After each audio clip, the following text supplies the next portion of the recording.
Daugavpils valstspilsētas pašvaldība sadarbībā ar Augšdaugavas novada pašvaldību un SIA Naujenes pakalpojumu servisu turpina nacionālās nozīmes industriālā parka būvniecības projektu. Tas top Augšdaugavas novada Locikos un kļūs par vienu no modernākajiem industriālajiem parkiem Latvijā, kas īpaši orientēts uz viedo tehnoloģiju attīstību. Lai iepazīstinātu potenciālos nomniekus ar jaunajām telpām un to īres iespējām uzņēmējdarbībai, 9. septembrī notika Industriālā parka Altop informatīvā diena. Lai izplatītu pēc iespējas plašāku informāciju par Altop industriālo parku, par topošo mūsu industriālo parku, Daugavpils valstspilsētas pašvaldība organizē informatīvo dienu, kur tātad informēsim gan uzņēmējus, gan arī masu mēdīju pārstāvjus, un arī esam aicinājuši biznesa atbalsta struktūras, kā LIA, kā Latgales speciālā ekonomiskā zona, lai parādītu tātad šo industriālo ēku un arī sniegtu informāciju par pašu nomas izsoles noteikumiem.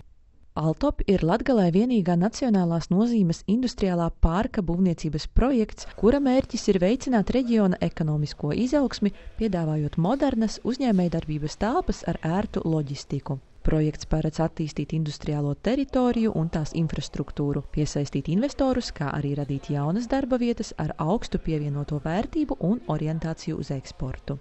Projekta ietveros tiek būvēta ēka ar kopējo platību vairāk nekā 11,000 kvadrātmetru un sakārtota apkārtējā teritorija. Norit darbs pie nepieciešamo inženierkomunikāciju izbūves, kā arī tiks īstenota ceļu Lociki lidlauks un lidostas iela pārbūves pirmā kārta. Būvniecības darbus veic SIA Monum, būvuzraudzību nodrošina SIA Baltline Globe, savukārt autoru uzraudzību projekta izstrādātājs SIA BM Projekt. Industriālā parka Altop būvniecība tiek finansēta no atveseļošanās fonda līdzekļiem. Projekta kopējās izmaksas ir vairāk nekā 18 miljoni eiro. Būvuzņēmējs norāda, ka būvdarbi notiek saskaņā ar grafiku un tos plānots pabeigt līdz šī gada nogalei. Pašlaik mēs esam jau iekāpuši tādā noslēguma stadijā būvniecības. Esam pabeiguši, kā redzams, visu nesošo konstrukciju, norobežojošās konstrukcijas. Aktīvi pašlaik strādājam pie teritorijas labiekārtojuma darbiem, asfaltēšanas apstādījumiem, un iekšpusē pašlaik ir izbūvēts visas starpsienas, norobežojošās konstrukcijas starp telpām, un aktīvi strādājam pie inženieru komunikāciju izbūves un apdares darbiem iekštelpās. Uzņēmējiem ir iespēja piedalīties nomastiesību izsolē un attīstīt savu uzņēmējdarbību industriālajā parkā Altop. 9. septembrī informatīvā pasākuma laikā potenciālajiem nomniekiem un mediju pārstāvjiem bija iespēja klātienē iepazīties ar ražošanas ēkas būvniecības procesu un piegulošo teritoriju, kā arī uzdot jautājumus projekta realizētājiem. Uzņēmējiem tika sniegta arī informācija par iespējām izmantot priekšrocības, ko piedāvā Latgales speciālā ekonomiskā zona. Ietaupījumus nodokļu atlaižu veidā, atbalstu investīcijām, piekļuvi strateģiskiem tirgum un elastīgus nosacījumus, kas īpaši nozīmīgi Latgales reģiona ekonomikas attīstībai.